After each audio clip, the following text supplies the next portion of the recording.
Wait,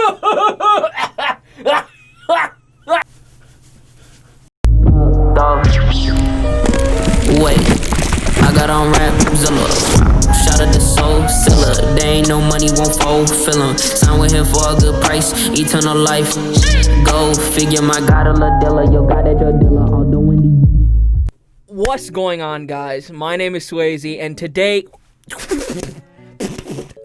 I'm super excited for this video because we are taking a look into my childhood just as well as I'm sure your childhood too, and a lot of the people watching's childhood.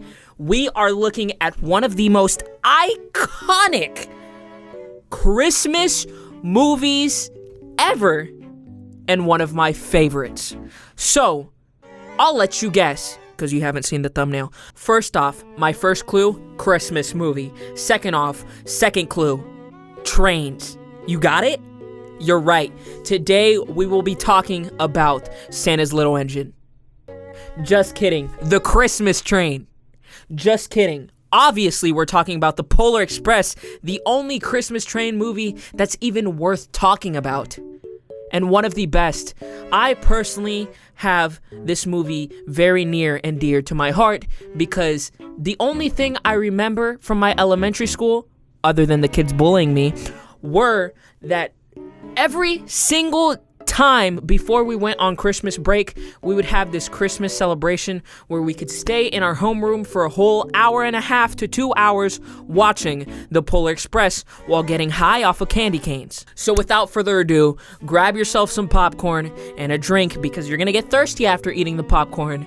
And welcome to This Movie is Weirder Than You Remember, The Polar Express. Hopping right into it, we start off with the man, the myth, the legend himself. We're gonna go ahead and call him Boy, cause Google does. And if you don't remember, actually, there's only one kid who gets named in this whole entire movie, which we'll get to later. But right now, we got Boy. So Boy over here wakes up and makes more noise than me trying to pee at 3 in the morning because he thinks he hears bells downstairs, and he goes to investigate, and when he goes to investigate, he sees Santa's shadow. But psych, it's not Santa's shadow at all, because it's actually just his dad and his sister. Ah, you got us, movie. After his heart gets shattered because, well, he didn't see Santa in his living room, he pulls out all the naughty magazines. No, not those naughty magazines. I'm talking about news clippings, news reports, journals, and magazines, all depicting and questioning Santa's legitimacy as being a fakery. Why does he have stacks of evidence from the FBI talking about Santa Claus? I don't really know, but it's there. Then he hears his parents coming back upstairs, and he jumps back into bed like me when I'm playing video games when I know I should be sleeping. Then his dad walks in, which looks almost exactly like the conductor without the mustache, but I guess they just thought we wouldn't notice because it's kind of dark in his room. Nevertheless, we get to the good stuff now, because my man Boy,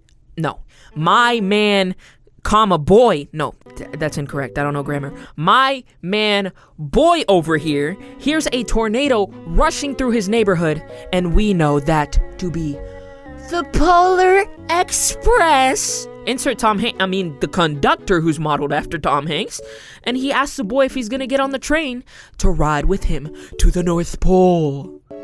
And at first he says no, which honestly I'm kind of proud of Boy for, because which child wants to get in a stranger's train, even if he looks as scrumptious and delicious as Tom Hanks does? But he shortly gets on anyway, so I guess it just doesn't even matter.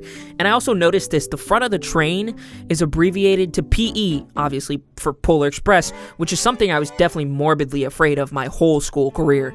Boy then walks in and sits parallel from my favorite character, Girl, who is staring at him for like 2 seconds too long, but it's okay. Considering that we have a black main character who's not gonna die within the first 10 minutes of the movie, I'll let it slide. We then meet, no. We're just gonna skip over this kid, you already know. They then pass Herpelsheimer's on the way to the North Pole, which I actually took the liberty of searching up on Google and is actually an old department store that had a train connected to the ceiling for children to ride, which I guess is why they included it in the film. Tom Hanks then does this thing with the tickets where his clicks per second on the hole puncher are faster than me playing Minecraft PvP in 2014, and apparently all of those punches made a singular B and E. Okay. Then they go to the country where our third main character, Billy, gets picked up, and much like Boy, doesn't get on at first, but then he starts running after the train like a customer trying to get their 10% off TV Black Friday pre-COVID. But Boy thinks on his feet and pulls the emergency brake down and gets in trouble by Tom Hanks himself when the villain child snitches on him, and the only thing worse than a know-it-all is a know-it-all snitch. As I prey on his downfall, Girl stands up for Boy and tells Hanky the kid was just trying to get on the train. Next up, one of the most memorable scenes out of the whole movie occurs only 15 minutes in.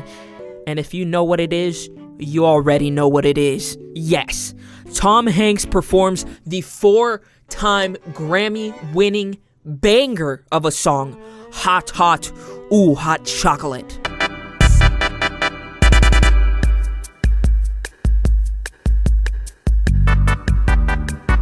He legitimately spits actual piping fire bars, but the only thing that would have made this song just a tad bit better is if he did not pronounce chocolate like this at the end.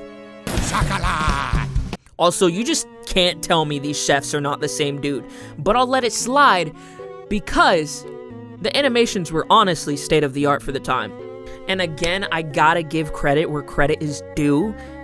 This is actually a pretty diverse group of children, especially considering the fact that it took Disney an extra 5 years before we got our first black princess.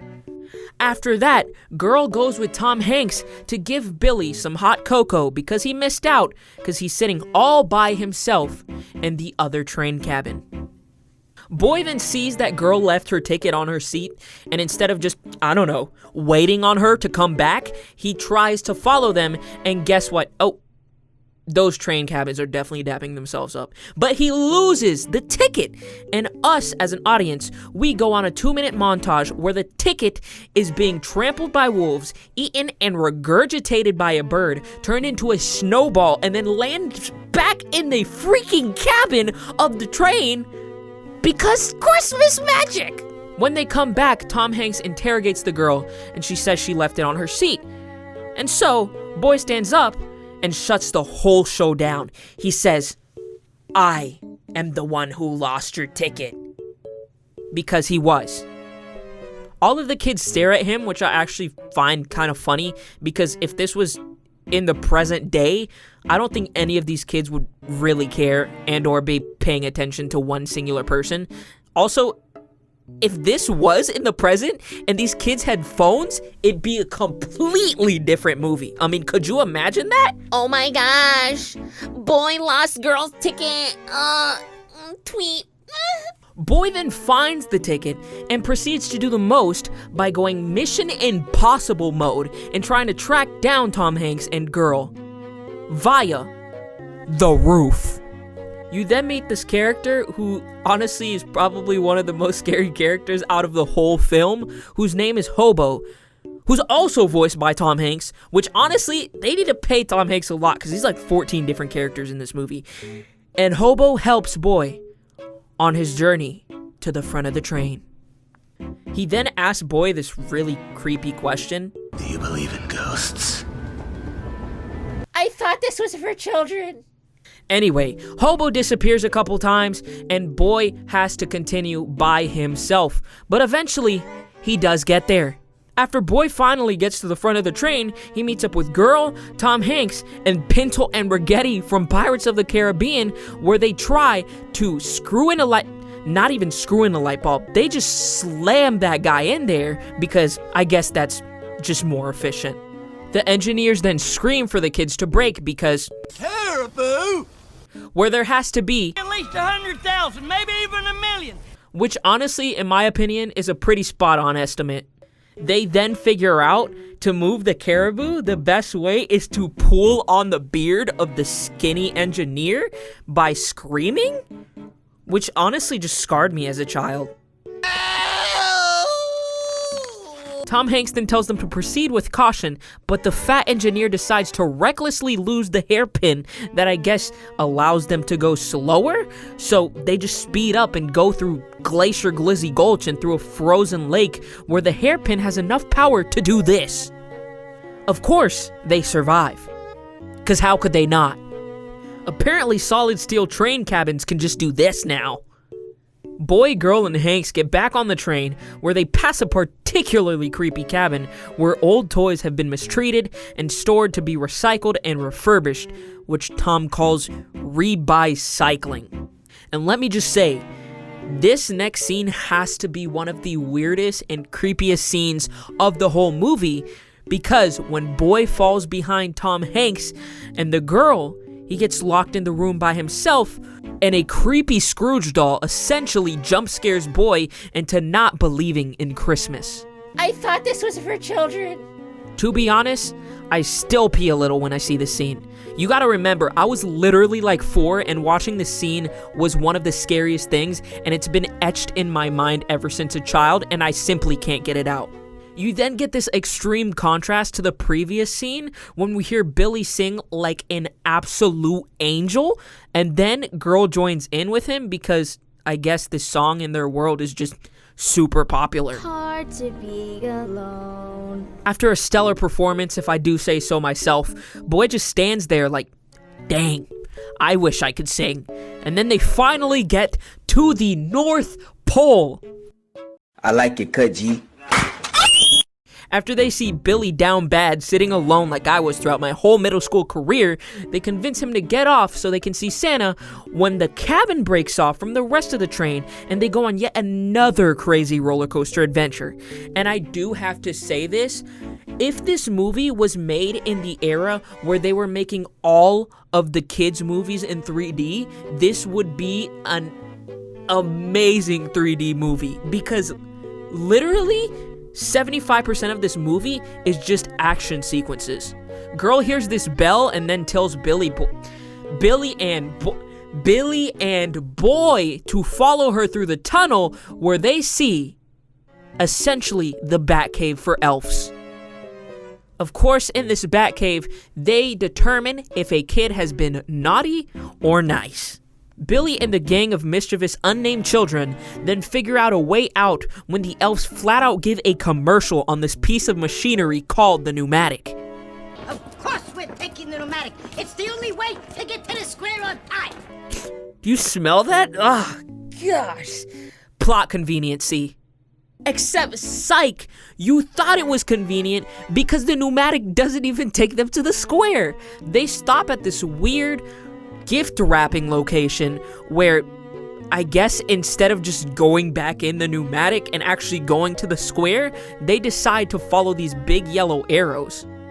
They then figure out where they landed is actually inside of Santa's bag with this kid, which I guess we're just supposed to automatically assume he just stalked the kids and followed their whole adventure, but somehow ended up in the same situation before them. Honestly, I gotta thank the writers for, because if the know-it-all kid was with the main characters, this would be a completely different movie. A flying pontoon, blimp / balloon or whatever it's called, picks up the bag and takes them to the square where they are lowered by doing the little fart trick you do to balloons to make them sound really loud. Unsurprisingly, this isn't an efficient way, or even safe way for that matter, to lower the bag, where Tom Hanks then says this: I may be just an old railroader and know nothing about lighter than aircraft. Stop the cap. Stop the cap, Tom Hanks. You know good and well about aircrafts. They land safely, of course, when this elf who sounds like he smoked one too many packs of candy canes a day helps them out, and they wait for Santa. I'm gonna let you slide. Hey! We get a shot here where we see, like, a lot of elves, and I guess they're just all cousins, because they're the same animation model with maybe 1 or 2 minor changes. But I have an even crazier question. Where are the female elves? The boy then ponders on why he can't hear the bell when we know, deep down inside, it's because he doesn't believe. The elves then sing like my horribly off-tune and off-time church congregation when the musicians stop playing and enter the worship part. Santa comes out when one of the bells from the reindeer's reins falls off and yeets perfectly in front of Boy, and just like he's stating the prayer for salvation, after he says he believes a couple times, he now can hear the bell.